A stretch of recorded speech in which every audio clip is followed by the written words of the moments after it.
We live in a digital world, and what we do online can make all the difference in a job search. Recruiters regularly use search engines and social platforms both to find candidates and review applicant backgrounds. If you want a digital profile that impresses hiring managers, we have a free MaxList course that can help. How to wow and woo employers online. Go to maxlist.org/wow. In 3 lessons, we show you how to make the most of social media and other tools when you look for work. You'll learn what matters most to employers who look you up online, how to create and manage social accounts that attract hiring managers, and the difference your social platforms can make in growing and serving your professional network.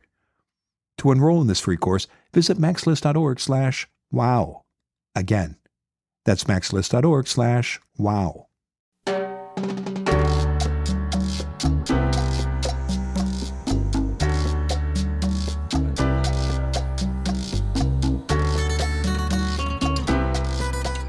This is Find Your Dream Job, the podcast that helps you get hired, have the career you want, and make a difference in life. I'm your host, Mac Pritchard. I'm also the founder of MaxList. It's a job board in the Pacific Northwest that helps you find a fulfilling career. Every Wednesday, I talk to a different expert about the tools you need to get the work you want. You apply for a job. You have the experience and skills the employer wants, but you don't get an offer. Why didn't the hiring manager choose you? Leila Singh is here to talk about 3 ways to make yourself the obvious choice. She's a leadership, career development, and mindset coach. Leila helps you elevate your career, overcome your limitations, and learn from other successful leaders. She also hosts the weekly podcast, Life Leadership. She joins us from London. Well, let's jump right into it, Leila. Many job seekers rely on online applications as their main job search strategy. Why isn't this approach effective? I think that the working landscape has just completely changed over the last several years. And particularly at this moment in time, you're competing in a really crowded, competitive market. And online applications are attracting hundreds and even thousands of applicants. And that makes it difficult for you to stand out. And if you put yourself in the shoes of a recruiter or a hiring manager, they'll often skim through resumes, and there's a saying that they'll spend up to 6 seconds looking at one. So it's difficult to stand out just from that resume. And even with a good one, you still risk being lost in the algorithm-driven system that a lot of places are using now. And that gets prioritized over your actual potential and your actual talent. So that's the main thing, is the competition and the crowded market. In addition, you've got the hidden job market, which is where most of the best opportunities can be found. And many roles are not publicly advertised, or when they are, they're already, the next person to be hired has already been decided. So you want to be the person who's being referred, or through your network, people have you top of mind. In addition to that, hiring managers also, that they want to work with recommended people, like trusted recommendations, to make their lives easier. So if you're applying online, you're competing against a large number of people. It's hard for even the best resume to stand out. And many jobs are getting referred, or rather are getting filled through word of mouth. Are there other factors that make applying online alone ineffective? Yeah, because they can't really get to see you and know you. And I think it's beyond just your skill set and your experience now. People are looking for that holistic, ideal candidate. And you can only really, show your real potential and what you bring to the table in person through other people recommending you and being your advocates, or building your network where you can have those people have you top of mind. It isn't about just sitting there and submitting your resume online and hoping that something will land. I think it goes much, much further than that. And often it's a safer feeling for people to blend into the crowd instead of standing out. And that means that the online application process makes you look the same as everybody else, and you don't really get to showcase your personality, your leadership, your drive, your ambition through that process. So we've talked about the drawbacks to relying exclusively on online applications, but it remains a popular strategy, Leila, for many candidates. Why is that? I'd say it's because it feels safe for people if they don't want to raise their head above the parapet and risk rejection, for example, or it might be imposter syndrome that's keeping them playing small and not reaching out directly to those hiring managers, to those decision makers, or looking to build the relationships before they need a job. And oftentimes I have people come to me who are now looking for a job. They're in the job market and they haven't even considered the fact that they haven't invested time and effort in cultivating and nurturing their network. And for some people, depending on the personality profile, it might be that they just feel more comfortable applying online than putting themselves out there in the network. In addition to that, there's still a school of thought that that shouldn't be necessary and that they should be interviewed and hired simply through what is on their CV, their experiences and their skills. And I think that's a very outdated approach now, given the technology that we have and the way that the working hiring landscape operates. Well, let's talk about how to stand out. And as you've outlined, simply sending in an online application is not an effective way to do that. You've got three steps you recommend candidates take in order to make yourself a clear choice, the obvious choice when you apply for a job. Let's walk through them one by one. And the first of your three steps is to connect. What do you mean when you say connect, Leila? And why is relationship building, which you've touched on a number of times now, so critical? Well, first of all, exactly that. Connect is all about cultivating and nurturing your networks and looking to do this before you actually need help and almost wanting to look at how can I help others as I connect with them, not just waiting for when you need something. And it's important because opportunities come through your network, through people, not through applications, particularly if you're in the more senior level role. As well as that, if you consider that decisions are often based on trust, people who know, like, and trust you, or they're recommended to you, hiring managers, if they're faced with thousands of applications for a role, they're more likely to prefer to work with people that have been recommended to them. And also, I talk about having, honing your competitive advantage. And a big part of that is your network. So, cultivating that circle of advocates, of mentors, and sponsors will keep you visible, will keep you top of mind for those key opportunities. And how do you do that in a strategic way, Leila? Everybody has a network. There's so many people each of us could reach out to during a job search. But how do you identify the people that are going to be most helpful to you in a job search? That's a really good question because oftentimes people will actually just believe that it's the people who are senior to them are the people that they need to build that network with in terms of elevating their career, when in actual fact, cultivating a relationship with your peer group, people who are at the same level as you, is just as important. Why? Because those are people who may get a step up the ladder before you and may turn around and raise a hand out to you to bring you up with them. They might be looking to hire somebody and remember they've had a good relationship with you, they've worked with you in the past. So even if at a certain point in time you're on the same level, so it's a peer group level, it doesn't mean that you should dismiss those people. It's important to look at your broader network. And again, from my own experience, what I've witnessed is often people stay within their own, let's say, if you look at a large organization, within their own team, for example. So they'll get to know their own team, but they won't step out and get to know people across the wider organization.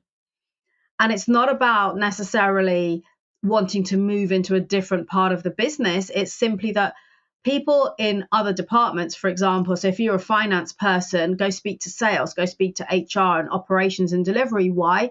Because you never know who those people are talking to and who might be looking to hire somebody like you. And I always say one conversation can change your life. And in this context, it is so, so true. I've witnessed this over and over again. So I think it's really important to think laterally in terms of your network, people at different levels, people in different different kind of roles to yourself, so that you've got a broad, diverse network of people that you can reach out to. And when you're doing that outreach, Leila, what have you seen be effective? What are some specific ways to connect with people, either in your peer groups or more senior to you, or in other departments or organizations? Yeah, so one of the things is to be authentic in your approach. It's very easy to sense if someone is coming to speak to you because they're after something, they just want something. If you're coming, I always say or encourage people to come from a place of curiosity and just genuinely wanting to get to know other people. So getting to know what they do, why they do it, what they're passionate about in their career, that kind of thing. Or maybe if there's someone who's senior, being curious about how they got there, what challenges they overcame, where they want to head in terms of their career trajectory. So being genuine, authentic, and honest in that engagement is a key one. Secondly, it's active listening, because typically in networking environments, people are waiting for the opportunity to speak. So they're not really listening to the other person. And again, the recipient of that can sense it often and realize that the person's not really fully present with them. And then they'll probably move on and speak to somebody else. Therefore, if you can be fully present with someone and actively listen to them, and again, maintain that curiosity, you're creating a memorable experience for that other person. Oh, terrific. We're going to take a break. Stay with us. When we come back, Leila Singh will continue to share her advice on 3 ways to make yourself the obvious choice.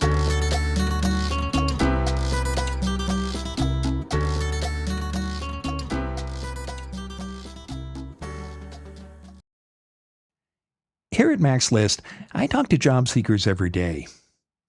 And candidates routinely tell me they're getting online job offers that seem too good to be true. You may have gotten one yourself. The sender asks if you might be interested in an attractive position, say a part-time job at home that pays a 6-figure salary. If you reply, you'll likely be asked to share personal information that could lead to identity theft and big financial losses. How did this scammer find you?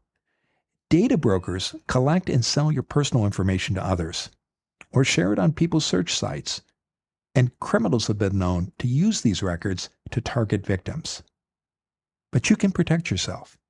Incogni reaches out to data brokers on your behalf, requests removal of your personal data, and deals with any objections.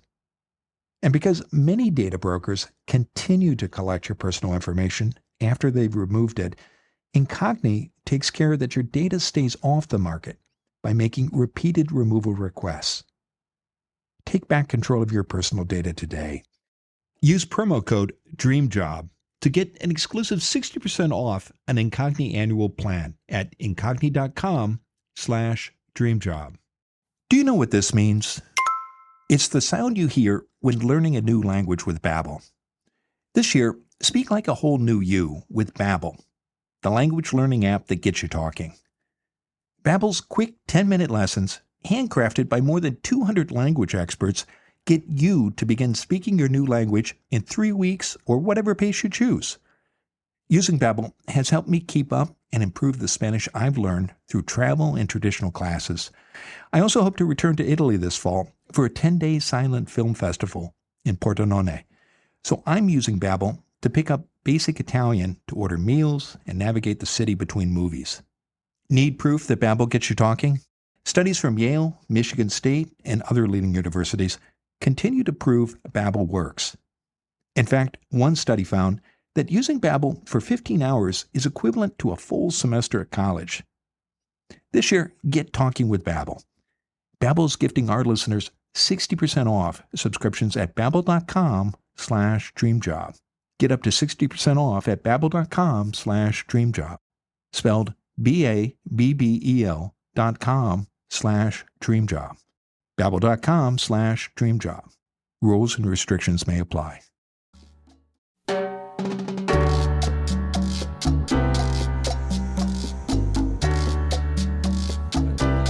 We're back in the Max List studio. I'm talking with Leila Singh. She's a leadership, career development, and mindset coach. And Leila helps you elevate your career overcome your limitations, and learn from other successful leaders. She also hosts the weekly podcast, Life Leadership, and she joins us from London. Now, Leila, before the break, we were talking about how to make yourself the obvious choice, especially in the job market that where too many people rely only on online applications and they struggle with standing out. And you shared the first step that you encourage your clients to take, which is to connect and build relationships with others. And you outlined some of the benefits of that. Uh, a, a second step you recommend is to captivate. So, first, connect. Second, captivate. What do you mean by captivate, Leila? And how will doing this help make you the obvious choice to a hiring manager? Yeah, great question. Captivate, in my mind, is all about your executive presence. So demonstrating your presence, your gravitas, and as well as mastering your non-verbal communication, which in fact is 55% of our communication. Most people think communication is all about what we say. And in fact, it's about the non-verbal aspects of that, as well as how we say what we say. And in terms of its importance, perception shapes opportunities because people will decide if you're, for example, leadership material within the first 7 seconds of meeting you. Often at that point, you haven't even uttered a word. So how you show up influences other people's decisions, and nonverbal cues carry a lot more weight than the words. So, for example, our body language, our tonality, our eye contact, all of these impact our levels of confidence, credibility, and our trustworthiness as well. In turn, it can help us to influence others. So when it comes to being in the job market, interviewing and building your relationships, you want to be able to influence the people around you. So how do you do that? Number one is to own the room with presence. So when you walk into a meeting or to an interview, you walk in with purpose. In other words, you maintain a strong posture. And that can mean looking in the mirror and practicing how are you standing, shoulders back, head up, smiling, eye contact, using deliberate, composed gestures, for example, and not fiddling with your fingers or tightening your fists or anything like that because you're anxious and nervous. So being really mindful of how you're carrying yourself. In addition to that, you want to master the power of silence and pace. And this is something that people struggle with, particularly when they're nervous. They tend to speak really quickly and often even don't take a breath because they just want to get everything out and say as much as they can so they don't have to speak. So you want to slow down, speak clearly and articulately, and pause, because pausing creates impact. And this exudes confidence and it commands attention because that pause will draw people in wanting and waiting to hear what you're about to say next. And finally, on this point, I would say be congruent. In other words, ensure that your facial expressions, your posture, and your tonality align with your message. And the message, part of that message is your confidence, having that level of belief and certainty in yourself. So what I mean by that is if we're creating mixed signals because we're nervous, we're anxious, we've got self-doubt, that can weaken your presence. And then it shows a lack of congruency. So a key point here is when you're speaking and you're making a point, what people often do is their tonality goes up at the end of the sentence. So it sounds as though they're asking a question like this, how I'm speaking now, as opposed to they're making a statement. And you want your tonality to go down at the end because, again, that shows certainty in what you're saying. That's a lot of good advice. How do you recommend that people learn how to do this? There's a few things you can do. There's a lot of training around this on YouTube. For example, I would always recommend identify someone that you've worked with in the past or working with currently and observe them. Within NLP, we call it modeling excellence. Is identifying people that you aspire to be like and observe them, look at how they carry themselves, how they show up, particularly those who are confident, because the confident individuals are the ones that people gravitate towards. So look at how they exude that presence. How do they speak? Do they pause? Do they slow down? Are they more considered in their responses? Yeah. Do they make the eye contact and smile? How do they shake your hand? All of those things is observing what other people are doing who carry that level of executive presence. In addition, as I said, there's trainings out there. It's about also practicing in either in the mirror or recording yourself, which is something I know a lot of people feel uncomfortable with doing. When I work with people on their, for example, their presentation skills, one of the things I will get them to do is to record themselves, whether it's on the laptop or on a phone, and record themselves speaking, with some hand gestures, or smiling, noticing their posture. One of the big things with posture is we often stand in a relaxed manner with our weight to one side. So more weight, for example, on your left leg than your right.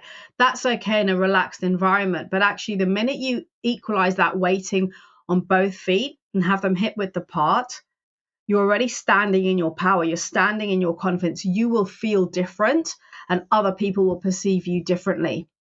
And the easiest way to notice this and to never stand in that relaxed fashion again in a professional environment is to film yourself. Because when you see the difference, you'll feel that level of confidence immediately.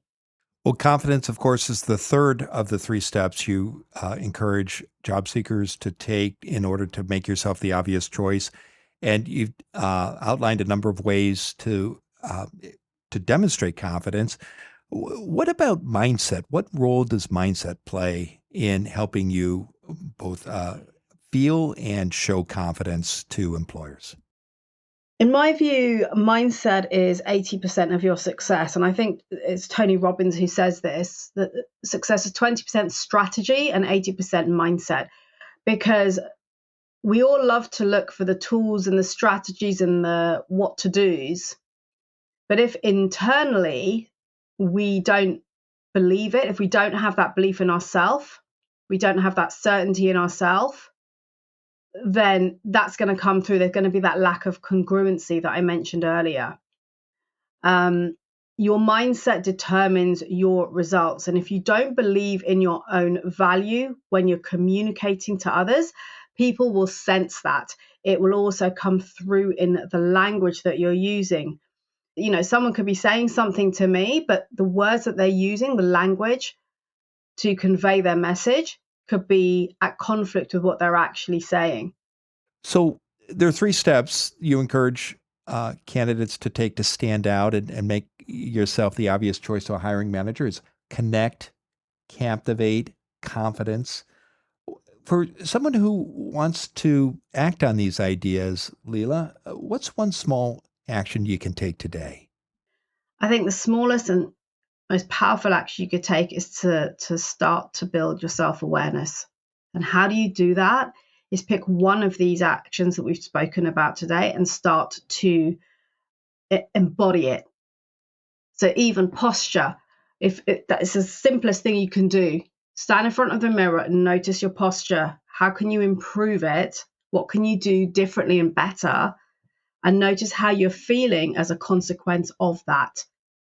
Because that in itself will instill greater confidence in you, which will then have you show up differently. And when we act as if, and I don't believe in fake it till you make it. I come from a place of you feel it within you because of the inner dialogue that you're having, and then acting as if you are confident in the way that you carry yourself and the language that you're using will have you feel confident through your actions. And that in itself will have you stand out from many, many others, particularly when it comes to the job search. Well, it's been a great conversation, Leila. Now, tell us what's next for you.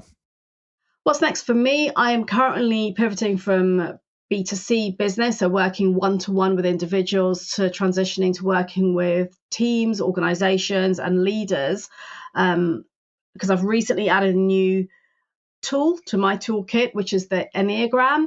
And it's a powerful personality framework that helps individuals gain deeper self-awareness and uncover their blind spots while developing their emotional intelligence. And this is essential for accelerating career growth and enhancing our leadership skills, all the things we've been speaking about today.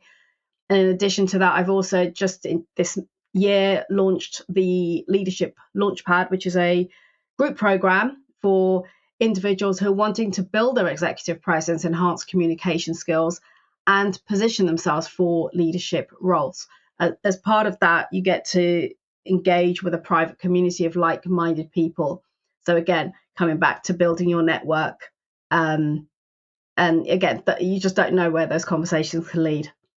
I know listeners can learn more about you and your work by visiting your website. That's www.leilasingh.com. We'll be sure to include the link in both the show notes and our website article about your interview.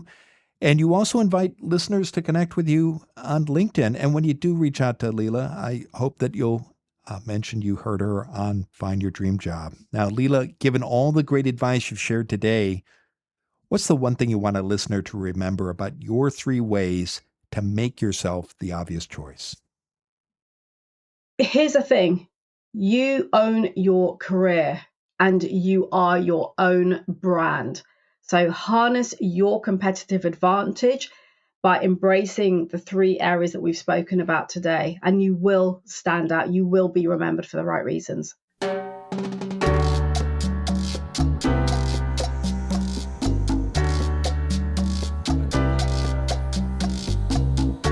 Next week, our guest will be Charles McGee. He's the Director of Operations for Workplace Change. It's a human resources firm that offers culturally inclusive solutions for people and organizations. Your qualifications alone, no matter how impressive, won't get you your next job. That's because you're competing against others with similar backgrounds. So how can you stand out from your competitors? Join us next Wednesday when Charles McGee and I talk about what you need to tell employers. Until next time, thanks for letting us help you find your dream job. This show is produced by Max List. Susan Thornton Huff schedules our guests and writes our newsletter.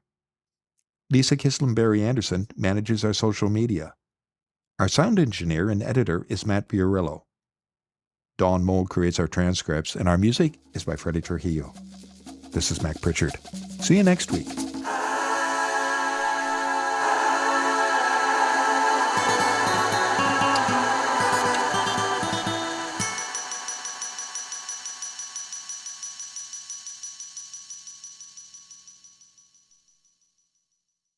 Have you ever been asked this in a job interview? Tell me about a time when you didn't agree with your boss.